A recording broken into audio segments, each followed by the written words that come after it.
Thank you. There's no greater advocate in Canada than the gentleman who I'm going to call up next. I've got Gordon Stringer here. I've known Gord for a long time, worked with him very closely on passing Rowan's Law in Ontario, and I'm going to call up Gord to address us on the importance of national legislation.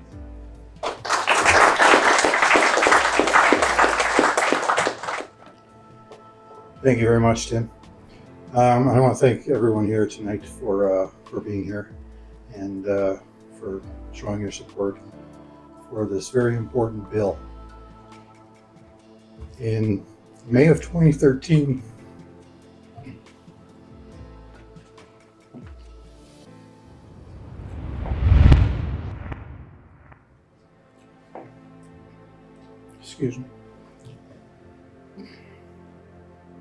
over a period of 8 days,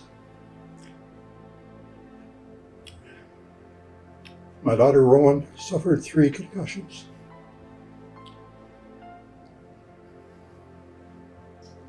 Playing high school rugby. Third concussion, she lost consciousness on the field and never regained it.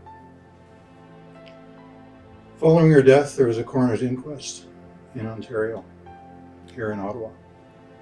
We lived here in Ottawa at the time. The inquest resulted in 47 recommendations coming from the coroner's report. The one thing that stuck with me from the report was from the medical examiner, Dr. Charles Tatter, a world-renowned neuroscientist from Toronto. Charles's conclusion was Rowan Stringer's death was preventable.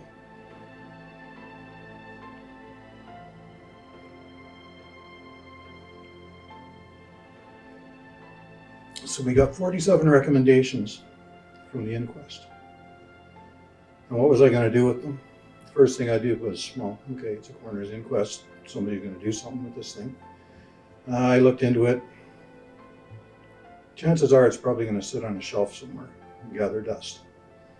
There's no impetus for anybody to act on this. So I approached my MPP, who was Lisa MacLeod of the Conservative Party in Ontario. And I said, what can we do about this?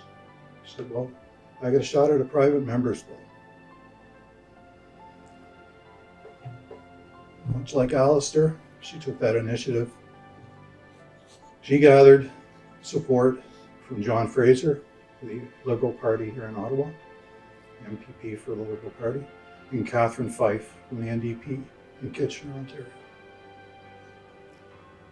With the help of the 3 of them, we got legislation put through in Ontario. The first one was the Rowan's Law Advisory Committee Act, which established a committee to study the 47 recommendations from the coroner's inquest and release a report within 1 year on how the government of Ontario can address those 47 issues. The report was released 1 year later. I served on that committee amongst many other much more impressive people than I was, from sports, health, across the spectrum in Ontario. The report was released 1 year later that had 21 recommendations in it. The first recommendation was to establish Rowan's Law, which would be a concussion safety bill. Within a year of that report being released, we had Rowan's Law in Ontario. The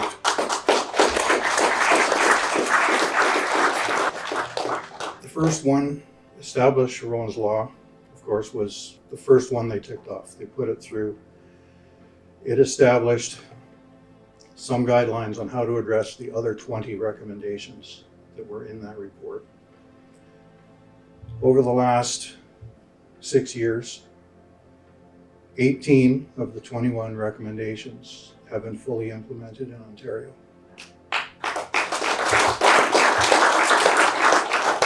The thing that I find a little troubling is that it has not been adopted outside of Ontario, in Canada. What I see is a possibility here from the private members bill coming forward is not only the possibility of multi-party cooperation in moving this forward, but the possibility of utilizing elements of what has already been established in Ontario for 6 years in implementing a national strategy on brain injury. There are educational elements that are there in Rowan's Law. Every school in Ontario has a day every year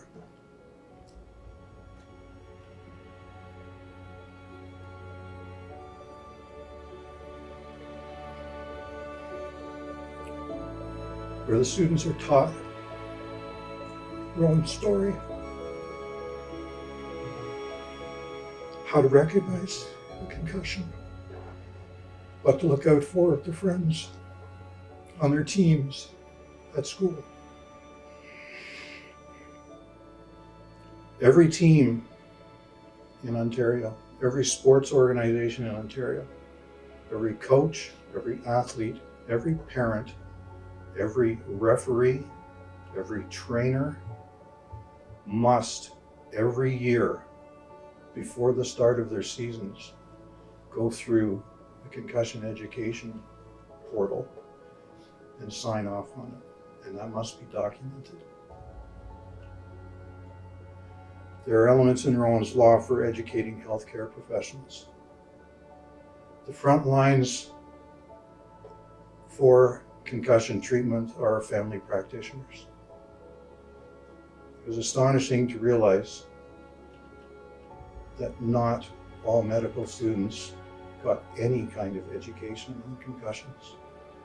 That's now changing. And I think there's an opportunity here to improve that. So I hope that over the next few weeks, we're going to see that bill go to committee. I hope that we're going to see the unanimity that I saw at Queen's Park in our parliament here.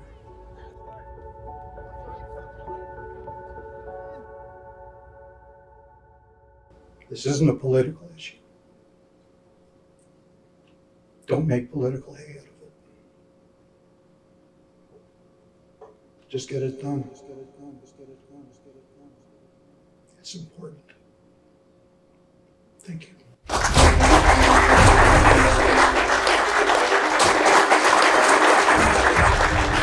There's going to be elements in the strategy that will address the safety of kids in sports. Sports is an important thing for children. It helps with their self-confidence, their self-discipline, teamwork, so many positive aspects. But keeping them safe while doing that should be a paramount in anybody's mind. Coaches, parents, athletes. All of these things can be addressed through a national strategy.